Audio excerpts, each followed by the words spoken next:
Concerned about an issue in your life? Need some legal direction? You've come to the right place. Welcome to 5-Minute Legal Insights, a podcast that features top lawyers from across the country and delivers bite-sized moments of pure gold, so you can benefit from years of legal know-how in just minutes. Each week, we bring you the things that make the big difference, so you know how to approach your legal situation with confidence and clarity. Now, here's your host and founder of the law firm Authority Network, Grant Eagle. Welcome to the show, everybody, and I'm here with Kristin Paulding, founding partner at Seven Cities Law, who are a criminal defense firm based out of Virginia Beach, Virginia. Kristin is one of those rare people that knew what she wanted to do at a very early age, and in her case, it was to be a trial lawyer.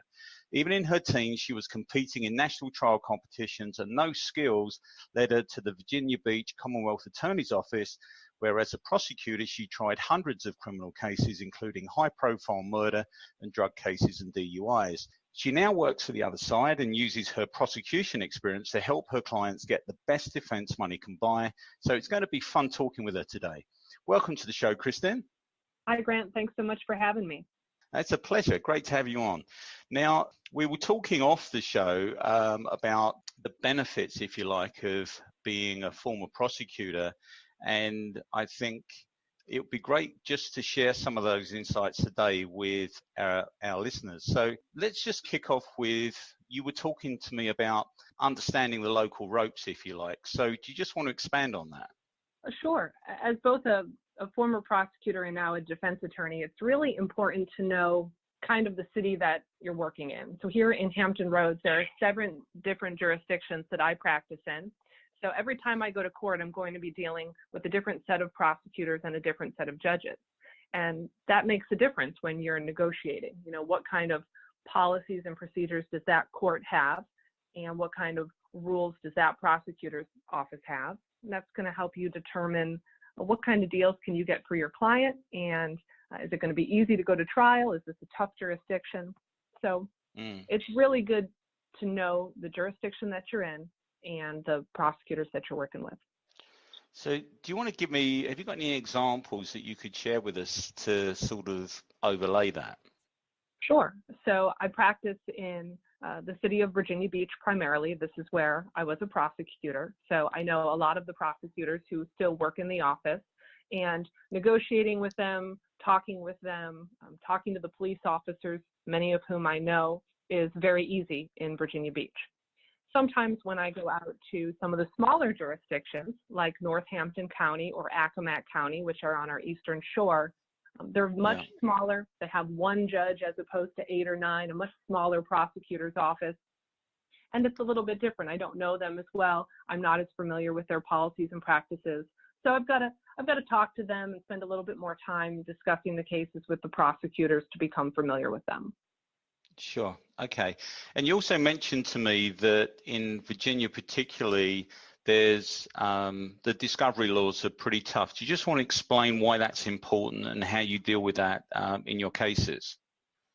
Well, every criminal defense attorney is going to make a better case with more information.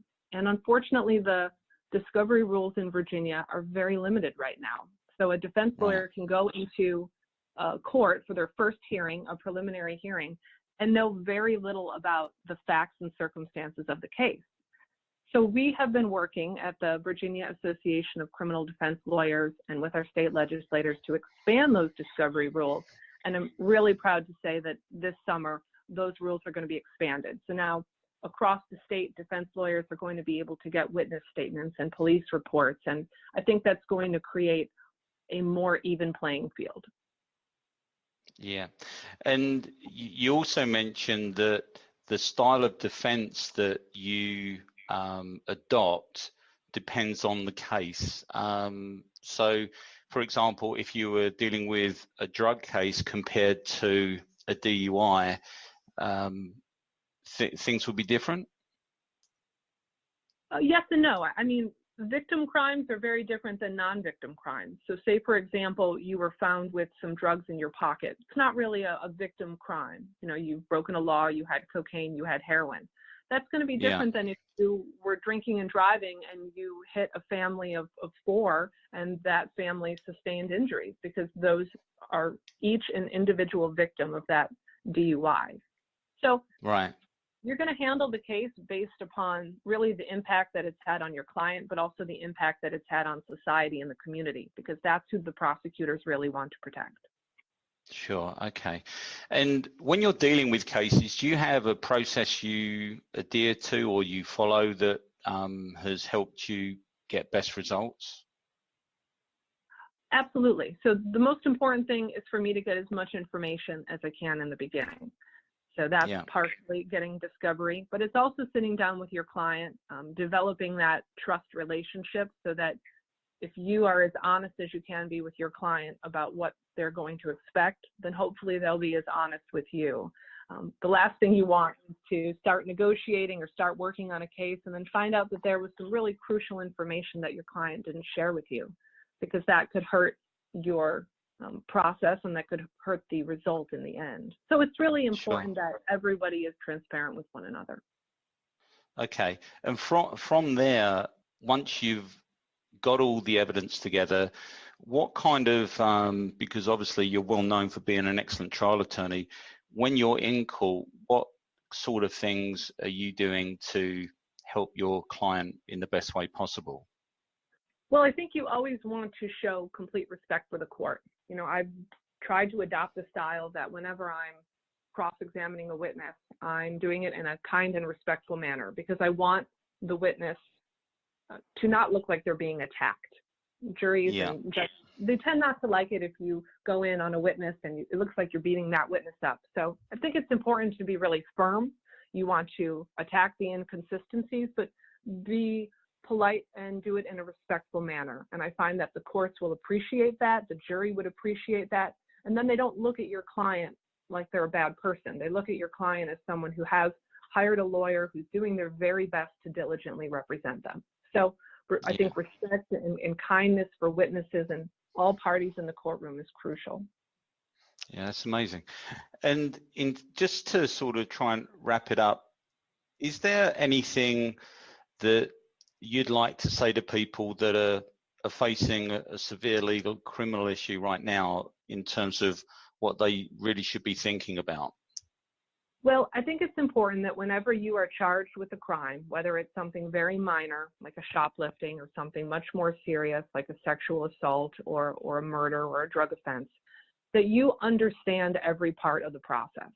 I see too many clients who come in and they don't understand what's going to happen at a trial. What does discovery mean? What does it mean to plead guilty? What are the consequences? You're paying your lawyer or you're hiring your lawyer to answer those questions for you. So take the time to ask them and make sure that you understand everything that you're doing before you step in that courtroom and plead guilty or go to trial. Okay, that's amazing advice. Kristin, I just want to say thank you for being on the show. Hopefully we'll have you on again. But for everybody listening, all of Kristin's details are going to be underneath the podcast today. So firstly, I highly advise you to give her a call if there are any issues. But secondly, if you want to just look at the website, you can click through to the website and all the information is going to be there. All right, Kristin, look, thank you ever so much. Really appreciate it. Thank you. Have a great day. All right, and you too. Thanks again. Bye now. Thanks for joining us in this episode of 5-Minute Legal Insights. If you'd like to contact our featured guest, just check the highlights on their episode page at www.legalinsightspodcast.com, and you'll find their phone number, email, as well as their website. Oh, and if you're a lawyer with something to say, then just get in touch. 5-Minute Legal Insights, helping people get clear on their legal issue in minutes. The views expressed by the participants are their own and are not endorsed by 5-Minute Legal Insights. Nothing said in this podcast is legal advice for you.